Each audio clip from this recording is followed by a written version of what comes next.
महाराजांच्या संकल्पनेवरती चालणारं हे नेतृत्व आहे. आणि अशा प्रवीणदादा गायकवाडांवरती असं जर भयाड हल्ला होत असेल तर विचार करा, सामान्य लोकांची भविष्या पुढे काय परिस्थिती होईल हा विचार करून मला वाटतं की आता आपल्याला रस्त्यावर येण्याची गरज आहे.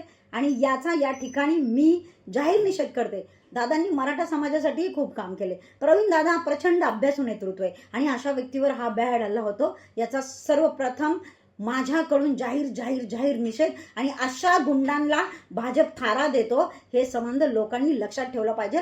महाराष्ट्राने हे डोक्यात घेतलं पाहिजे की भाजप नीती काय चालू आहे. खरं तर संबंध महाराष्ट्राने याच्यावरती आक्षेप घेऊन संबंध महाराष्ट्राने निषेध केला पाहिजे. आणि माझी माननीय मुख्यमंत्री महाराष्ट्र राज्याचे देवेंद्र फडणवीस तथा उपमुख्यमंत्री शिंदे साहेब, माननीय अजितदादा पवार या सर्वांनी या व्यक्तीवरती कशी जास्तीत जास्त कारवाई होईल आणि या व्यक्तीला कसा मोका लागेल, कारण मुळातच तो गुन्हेगार आहे. तो गुन्हेगार असतानाही बाहेर आहे.